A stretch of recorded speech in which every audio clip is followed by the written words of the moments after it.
So our next panel will be tackling the topic of making innovation work to deliver clean energy transition.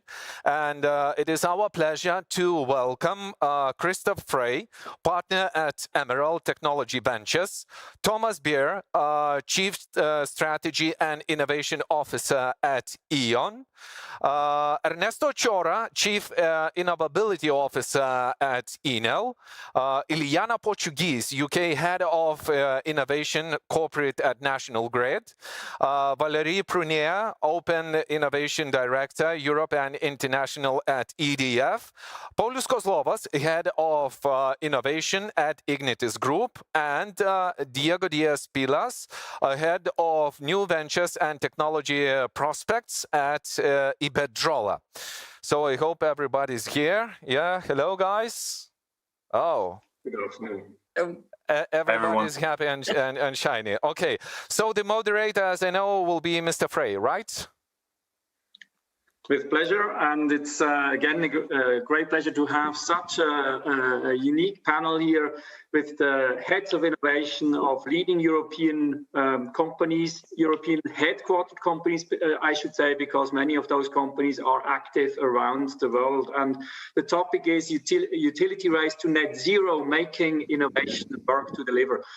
First of all, I think let's just a brief moment reflect about this net zero. In 2019, I remember I had a talk in early 2019 in the House of Commons in Westminster and elaborated on net zero. That was not long ago, and it was a weird concept at that moment still. In 2019, still a weird concept. Today, and there's just a recent report by Energy and Climate Intelligence Unit and Oxford University.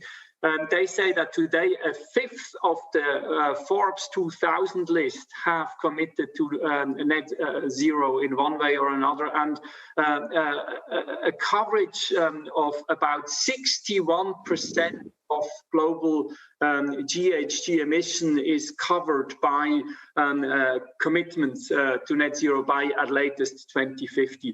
Now, the role of this session and the opportunity in this session is to look, where do we stand in the utility space? Energy is a key part of this. Where do we stand in terms of commitments? What do we see as some of the major pressing issues? What is the role of innovation actually in this space? And then, you know, what are some of the great stories that we can already tell today? With that brief introduction, it's my great pleasure. I'm not going to introduce people individually. You have already heard the names, but it's a great pleasure to give the first intervention to Ilana from National Grid. Ilana will speak to, first of all, what is the status about net zero commitments and what are some of the key priorities, objectives. In very brief, less than 3 minutes, please, so we can go through all the speakers with this first. Ilana, please. Definitely, Chris, thanks. And thanks everyone for joining. So from a National Grid perspective, we have definitely this overarching commitment to achieving net zero by 2050. This is in line, of course, with our government policy. And as some of you might know, we're also principal partners of COP26. So 2050 for some is a very long way. I'll unfortunately still be working in 2050. So I feel the pressure of having to deliver this. So in terms of a roadmap, we aim to reduce Scope 1 and Scope 2 by 80% by 2030. 90% 2040, and then that 100 by 2050. So pretty large targets to achieve by 2030. Scope 3, as many of you know, this is the difficult one, and it's slightly slower start, aiming to get to 20% of our 2016 baseline by 2030, and then slowly progressing up to net zero. Can I just ask on this, Ilana, first of all, when you say 2050, you have obviously UK, but you have also North American operation. I assume that's for your global operation, 2050, first of all. And can you clarify scope 3, you know, obviously the gray energy and all the products that you're buying, investments that you're making, cars that are driven by your employees, etc. What is the major issue for you in scope 3? Have you identified that? Great question. So I mean, one of the things we're doing right now is converting all our fleet to electric vehicles and potentially also hydrogen. So we're definitely looking into that from that perspective. We've started to work very closely with our suppliers. So one of the big things for infrastructure companies are things like cement, and how do we replace those sorts of emissions? And this is where one of the challenges is. So the reason why it's slower is because this is I suppose, a large technical challenge that where a lot of work still needs to be done really quickly. So that's why, if you look at our roadmap, as I said, we are just looking at the 20% by 2030. Thanks, Ilona. Let me just move on. Let's quickly go through. Thomas, E.ON, where are you in terms of commitments in similar? What is your major priority or challenge in this context? Good afternoon to everyone. First of all, so not too far away. So we have a very sound feeling about the scope 1 and 2 emissions we have in our own hand. Basically, we commit to get minus 100% by 2040. Where the big worry kicks in is when it comes to scope 3, because as one of the largest energy retailer in Europe, without own significant generation in Europe, we very much rely on the overall decarbonization journey of the whole continent at the end of the day. So we are buying gas and power from others and sell it to our customers. So that is the big challenge. And if you allow me one sentence also to put it into a little bit broader context, I mean, with all the endeavors, we already were successful in ramping up the renewables all over Europe. We still achieve today a decarbonization of less than 15%, 15% all over Europe. And even if we build a windmill into every backyard and put solar panels on every roof, what we certainly have to do, I think it's absolutely unrealistic that this continent can supply itself with domestic renewables to 100%. What that means is two things. First of all, Europe will, even in a zero carbon world, remain a net importer of energy than green energy. And the second thing is we will still most probably be in a dual fuel world, of a liquid, let's say, green electrons stored in molecules and direct use of power. And that is the big challenge we utilities throughout the whole value chain have to master to ramp up from 15% as it is today to 100% in a very, very short period of time in a complex network. Excellent points, Thomas. You may make it very clear. First of all, scope 1, you're not concerned about scope 1 or 2, but scope 3 is a challenge, and you're making an important point that Europe should not think it can be sourced to everything that we need in terms of clean energy. And let me move on. Ernesto, NL, obviously also a big innovator here underway. What are your targets here? And you're obviously also, first of all, in Europe, but then Latin America, North America, and some other places as well. So those are your coverage areas. Please, Ernesto. Ciao, everybody, and thanks for inviting me here. I want to share with you that net zero commitments for us are not limits, are not challenges, are great opportunities. And I want to share with you why. First of all, we are fully committed to fully decarbonize Enel by 2050. This is the first net zero commitment that is clear. Fully decarbonize everything by 2050. But 2050 is so far from here. So we have a Enel scope 1 target that is clear too. The reduction of by 80% of specific CO2 emission by 2030 comparing the emission that we had in 2017, in 2030, we want to reduce the 80% of Scope 1 emissions. And why is it an opportunity? Because we have asked Science Based Target Initiative to certify our trajectory of decarbonization. They have certified it, and we have issued SDG-linked bonds that are linked with our trajectory of decarbonization. And according to this issue of bonds that we have literally invented at Enel, we have saved more than 25 basis points on our bonds. That is to say that we have demonstrated that if you are less risky because you respect the environment, you can pay less interest rates because you are less risky. And the finance people know that if you are less risky, you must pay lower interest rates. Ernesto, if I can, just for clarification, the bond that you're referring to is an SDG bond, right? And the big difference between that and the traditional green bond is that it's not project specific, but company specific. That means your company-wide objectives determine whether you have a fine if you do not achieve the targets. And that's what you're referring to here, right? Yes, I'm referring to it. And I want to give you a concrete example. If you produce weapons, or if you produce marijuana, okay, you are probably not sustainable.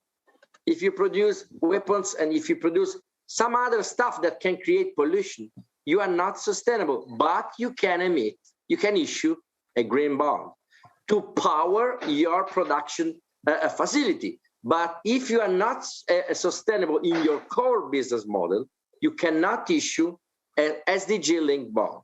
Can I quickly ask you, Ernesto, about, you spoke about Scope 1. Can you quickly comment on Scope 2 and 3, and then we have to move on to... On Scope 2, we have a specific target. We are committed to cut 16 of our CO2 emissions from gas retail business by 2030. On Scope 3, we are working with our providers. We are working with the whole value chain, assigning targets to reduce their emissions, and if they can demonstrate that in projects that they do with us, they are reducing their emissions, they have a preferential assignment when they work with us. So they get extra points when we select our providers if they are able to demonstrate that they are reducing their emissions. So we are working with our whole value chain to reduce our impact on the planet. So your Scope 3 emissions are somebody else's Scope 1 emissions, and in the future will tell whether your preferred supply chain partners are coming from other, Scope 1 committed companies, which obviously is a self-fulfilling reinforcing mechanism. Let me move to Iberdrola. And Diego, you're also active in Europe and obviously Latin America. And do you want to quickly comment as well on Scope 1, 2, 3, please? Sure. So, good afternoon, everyone. Thanks, Christoph. It's a pleasure being here. I think it's interesting to comment on targets and to 2050. We aim at reaching net zero. We have a strong commitment, and we're working towards reaching net zero as early as 2030 for our European operations. But I think it's also relevant that we look somehow at the credibility and somehow the track record of those targets and the short-term actions here, because those matter. So for us today, nearly 80% of our installed capacity worldwide is emission-free. So let's say that we are really more than half the way there. Our emissions are below 100 grams per CO2 per kilowatt hour. That's less than half the average of the sector, pretty much everywhere in the world, and probably the lowest among the large vertical integrated utilities. So the point here is that, we really need to set strong targets. Everyone needs so, and we really welcome everyone doing so. But we need to get to work today, right? So our investment plan to 2025, that is 75 billion, all the generation capacity is renewables, and all of our growth is focused on renewables and electrification via the growth of networks. So here, commitments, yes, and we are, strong commitments for 2050 and as soon as 2030, but also, where we are today and what we have been doing for the last 20 years when we started investing in renewables. I think that track record somehow and thus those short-term actions are also important, and we should be looking at them. What is the major challenge on your side, Diego, that you would say is, you have to prioritize to solve? Yeah, I think the real challenge that we do have today, we as a sector, I think we have done a good job in terms of getting renewables to be competitive, right? And renewables are the most competitive source of generation today. However, and the real challenge here is, electricity is just 20-ish% of final energy demand, whereas fossil fuels are 80%. So if we really want, as a sector and as the world, to really achieve our targets to 2030 and 2050, we really need to start electrifying everything and grow really electricity from 20% towards 80%. That's the real challenge here, turning the sock upside down, because just renewables growth is not enough if electricity is just 20%. So we can make an excellent job decarbonizing electricity, but unless we are really able to electrify final energy uses, we are not going to be able to reach net zero as a society and as the world here. I think very important point, and the same as Ilana and also to some extent Thomas made. I think if we do not go after the hard to abate, the scope 3 emissions are totally not solvable, and I think you're referring to that as well. Valerie, EDF again, internationally active. You are also in Asia. I think you have a good footprint also in Asia. How do your objectives look like? So thank you, Christophe. So the raison d'être, the statement of purpose of the entire group is to help society achieve net zero. So this is further beyond the scope of EDF Group. Now, if we speak about the scope of EDF Group, what's important, thank you, Diego, for bringing it to real number of gram per CO2. You say with less than 100, you're certainly the best out of the large utilities. Well, EDF Group, entirely globally last year was at 51, and if I checked the latest number in France alone, in March last month, we were at 20 grams of CO2 per kilowatt hour. 20. When you understand that 48 is what photovoltaics PV emits today, we were at 20. So our choice, our strategy is to bet on not only renewable, but also nuclear and hydro, so that the average, it is real number 20 grams per CO2 in an entire month in an entire country like France. So this is quite amazing. And we need, as a challenge, to continue, of course, to decarbonize the mix of portfolio, but also to continue innovation in renewable energy. For instance, I was last week on a panel between Sweden and US, and I saw a company which I know the CEO of, Leading Edge. Leading Edge is a company that is cutting the CO2 emission of photovoltaics by decreasing drastically the wafer industrial process. And that is a way to cut this 48 grams per CO2. Otherwise, you do PV, you are more than double polluting what France is doing currently as we speak. So this is, so scope 1 is very important, and you understand that it's decreasing very strongly at EDF. We have an entire group a neutrality goal for 2050. Scope 2 is almost nothing at EDF, and scope 3 is decreasing. We want to decrease it quite strongly as well. And actually, today, currently, 80% of our scope 3 is on two things. First is the gas that we sell to our customers, which is the big hit. And the number 2 in terms of scope 3 is the electricity we actually purchase on the market, on the average market, when we need to, showing again that we are already much lower than the average market. So this is a very strong strategy. I think the biggest challenge, again, are the mix. the electrification, as Diego said, I fully agree on that. And last but not least is the people engagement, because this society neutrality will not be a success without the general population engagement. Thanks a lot, Valerie. Just one brief comment. When you say group-wide, do you see regionally differentiated objectives within the group, or can you do that in a homogeneous approach across? No, we have an homogeneous approach, of course, but as you know, we have some geographies where we have more gas, we also integrate in these perimeters the non-consolidated assets, so and the purchased electricity, so we really have a strong goal.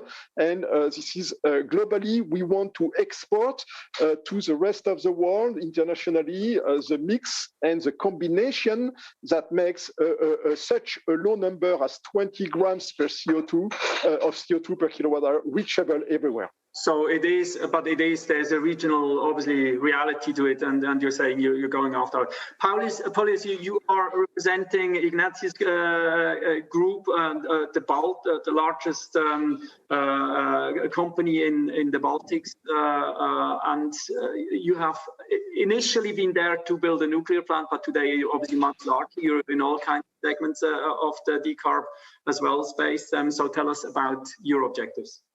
All right. Hi, Chris. Thank you, everyone, for having me.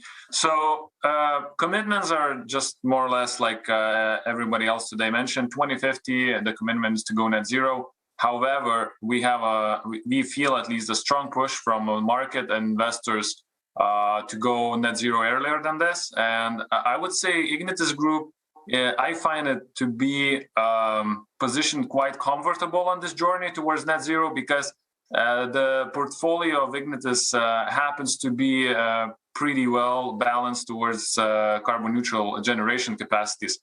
Just like EDF and Iberdrola, most of our capacities are hydro and wind, and we have some little capacities, relatively small, for gas generation.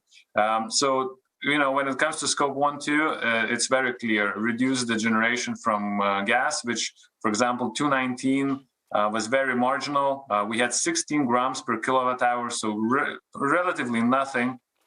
2020 was obviously a little more due to very low gas prices, but yeah, in the long shot, we see pretty,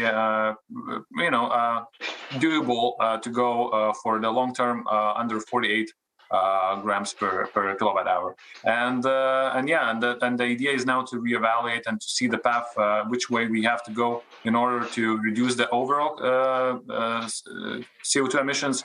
And the largest challenge for us is definitely the gas sector. We are the distributors of a gas distribution and suppliers, so this is definitely something we have to think through, and obviously lots of technologies are coming into play.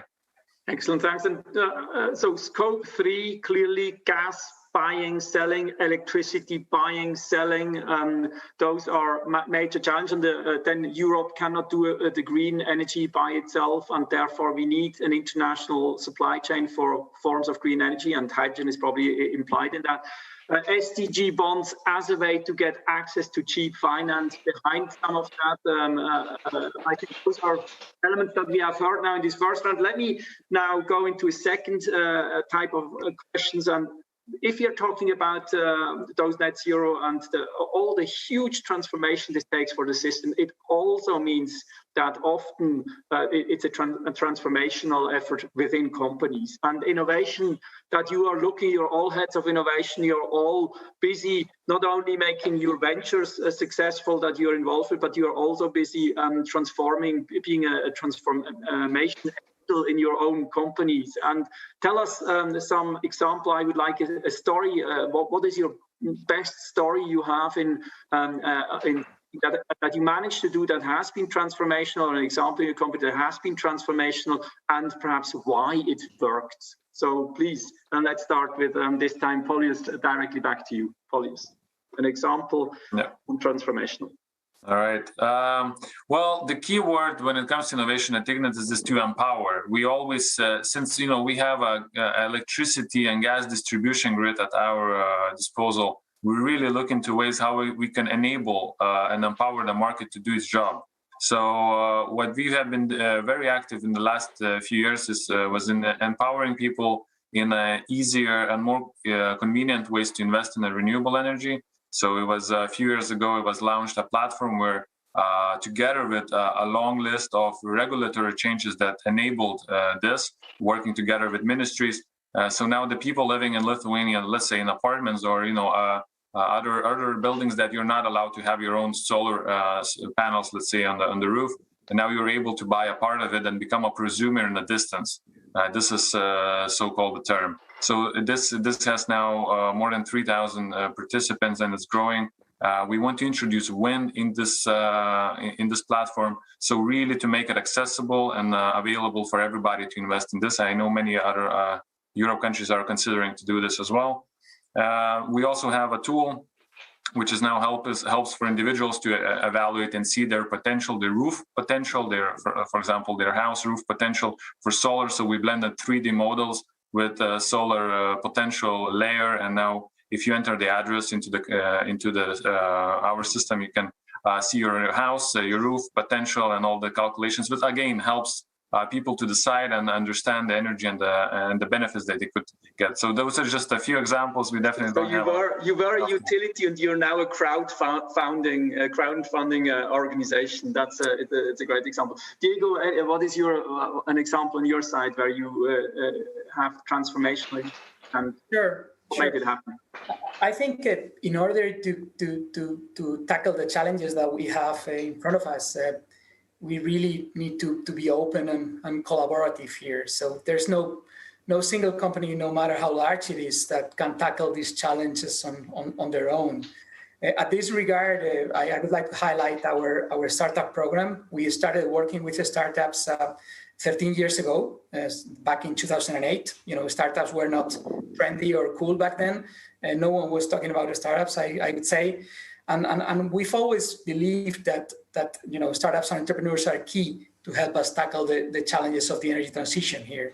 So we have since then invested more than 18 million euros in the most promising startups. So that, that's bringing benefits not only to us, but also to somehow the challenges that we have as a sector. So startups like Wallbox, the leading charging technology for electric vehicles, whose CEO, I think, will be with you in a few minutes today, or STEM, who leads behind the meter battery space here. So our program goes beyond investing and really is about helping us identify, support, and somehow boost and partner with the most promising startups. So we do beyond investment, we do 30 pilots per year to test the most promising technologies in our assets. Somehow we open our assets and our customer base to be a big lab for startups and our technology partners. We also do startup challenges. Only last year we did 7 to help us really solve specific pain points and challenges that we have. And Diego, how, is there an example that comes to mind that where such a startup really was transformational for Iberdrola? Yeah, absolutely. For instance, with Wallbox, we are really partnering with them to install 150,000 charging stations just in the next 3 years. So that's really absolutely transformational, and that's only being done because we are open and we are partnering with the most promising technology companies here. So absolutely transformational at all senses. So this is not only about investing or not only about doing pilots. This is about really helping us tackle the challenges and transform our business via innovation. Excellent. Valerie, on your side, EDF, what is your story? Well, yeah, I think we're all kind of the same here. We are incumbents, and a lot of people don't necessarily see us as the main partner to turn to fight climate change. Yet we are doing a lot of transformation, and transformation goes to different ways. Internally to our own employees, and sadly, because we are a large companies, we still have to convince internally, but every single success is a great step. And we have also, of course, like my colleagues, a huge investment in innovation with over 225 million invested in 3 years recently. And I wanted to go back to crowdfunding and to go back to the remark I made on people engagement, because actually we have 4 years now in France, mainly, a program program called EDF Pulse NU. EDF Pulse is a generic innovation program name at EDF Group, EDF Pulse. EDF Pulse NU is working with thousands, I think over close to 10,000 customers or even non-customers in France, so French citizens, and crowdsourcing solutions on a daily basis at home, at work, in order to fight climate change. So I think this is absolutely very, very good. And crowdfunding is the extension, the natural extension to it. France being actually the first crowdfunding market in EU, we believe that this energy transition will be won thanks to crowdfunding, so that people actually take their money from their generic banks, which are continuing to finance dirty or dirtier solutions, and go to local renewable or sustainable or energy efficiency projects. And if you are looking at some of those crowdsourcing ideas, again, would you say do they have C-level attention, some of those ideas, or are those ideas that remain at relatively marginal level? Well, this is coming up. It's exactly like crowdfunding. Crowdfunding, I had to fight a couple of C-levels 5-6 years ago when I was speaking about it. And today it becomes a general practice. EDF just opened its own portal to showcase all possible crowdfunding projects. So crowdsourcing is the same thing. You know, at the beginning, 4 or 5 years ago, it was marginally seen. And today it's getting more and more attention because we are conscious that customer engagement is a structuring weak point of all of us energy incumbents. So it's a cultural change, actually. So, absolutely. What does it mean if you're saying really that there is transformational change? It has to do with KPI alignment with innovation. It has to do with sales processes alignment. But you're referring here to the third element, which is cultural change in the company, which is much more open to the external signals. Definitely. Diana, yes. What is your example here? Yes, thanks. I would agree with everything that my colleagues have said around this. It is definitely a partnership challenge. The one thing I would like to add is that whilst we're all utilities, we've got a responsibility to the regions we serve also around fairness of the transition. And I think this is where some of the things that Valerie have been mentioned around crowdfunding and the rest in terms of collaboration and where we invest on it becomes really important, in that it's not just about achieving net zero, it's about achieving net zero and taking the whole of society with us in this journey in an equitable and socially acceptable way. And that makes the challenge even more difficult, right? My background really, so I started a couple of startups in the past, so I know how difficult it is to get into the energy sector and to sell to large utilities. We've recently started a CVC fund, so we've got around 400 million now of a CVC fund, and spend in the UK and added maybe 20 million per year on innovation. The challenge we have is really around attracting digital high-tech entrepreneurs and startups into our industry. And I suppose the one thing, considering the audience hopefully for this, is the one area we do need to figure out as utilities and as an industry is how do we accelerate some of the hardware developments that need to happen in order for the transition to take place. Normally, from an investment and risk perspective, digital entrepreneurship is an easier route. But with that CVC fund in place, and to an example, there's one of our portfolio companies called Copperleaf. Copperleaf provides some decision analytic solutions for asset-intensive organizations.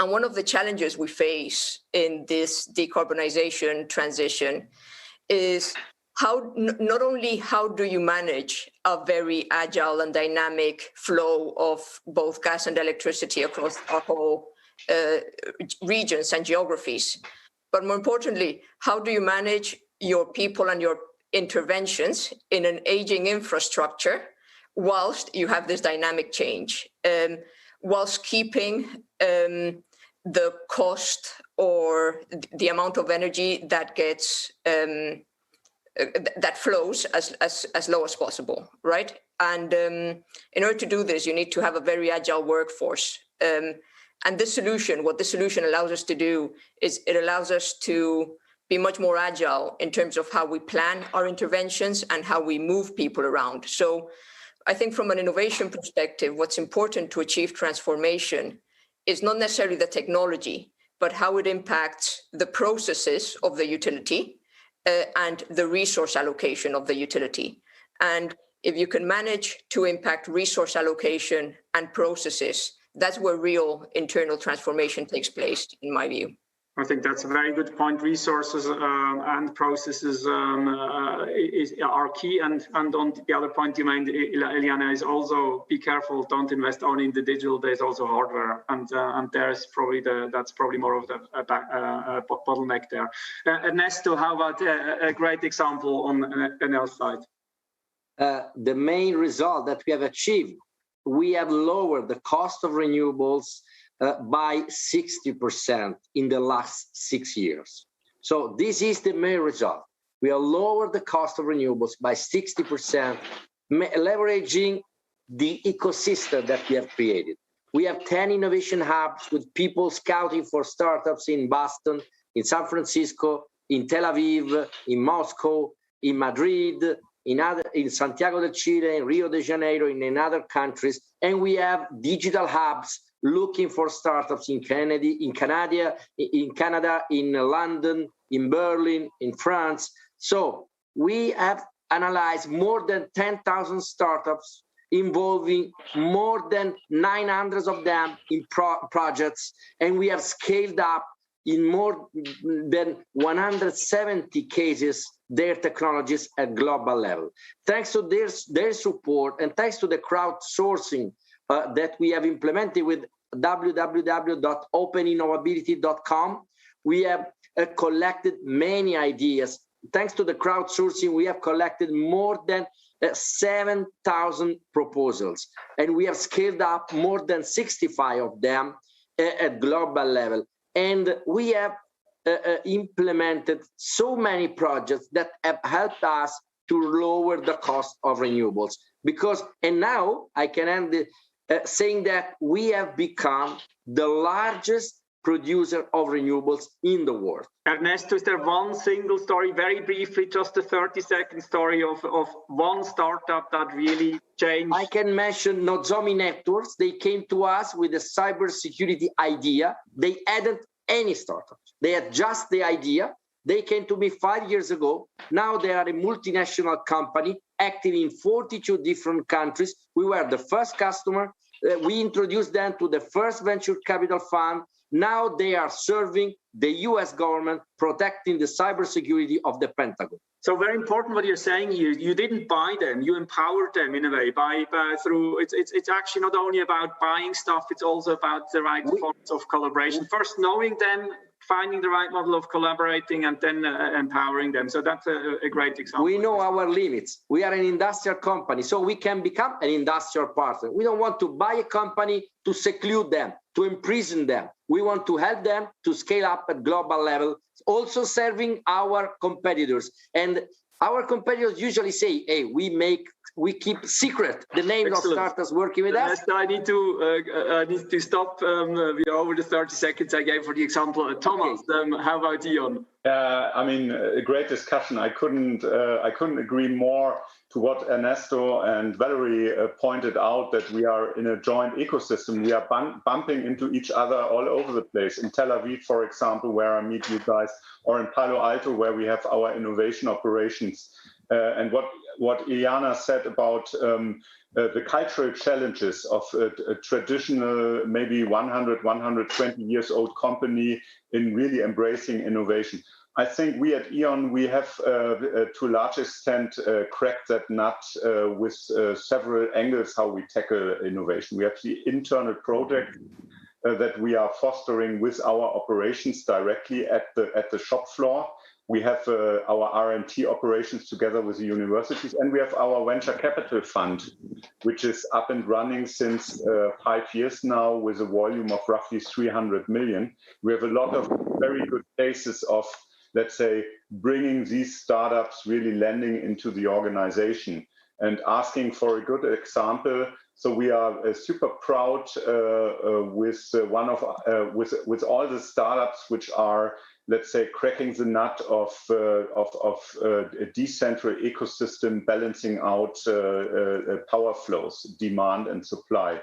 One of our stars, a company called GridX, a German startup, we just managed to implement a very cool software solution which helped us to put 8 times the amount of car electric vehicle chargers into one place as if we have simply done it with copper into the ground, right?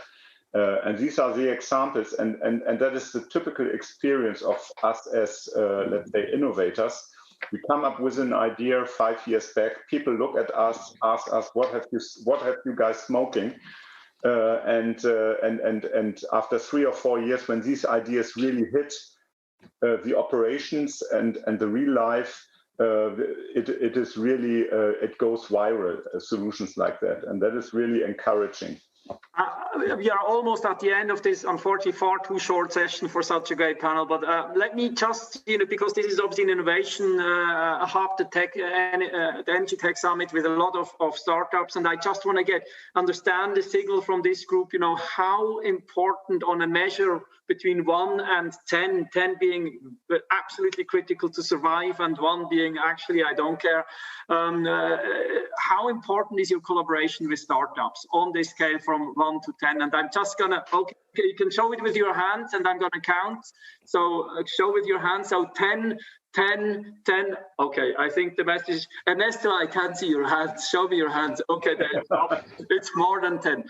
I think, long story short, if I take the main messages from these sessions, first of all, scope 1, everybody has commitments by latest 2050 in this group, and milestones 2030 in place. And scope 2, similar. The real challenge starts at scope 3, and I think what we have heard in scope 3, the key issues are the buying and selling of gas and buying and selling of electricity, but then also obviously the steel, cement, car fleets that are part of that need to be decarbonized. That's the first point. So the biggest challenge to decarbonize on that side. Second, I think we have heard that Europe cannot do it by itself. Europe needs to import as well green energy if you want to solve the issue. Third, I think we have heard financing, access to cheap finance is one of the key issues that you're solving as well. SDG bonds by Enel or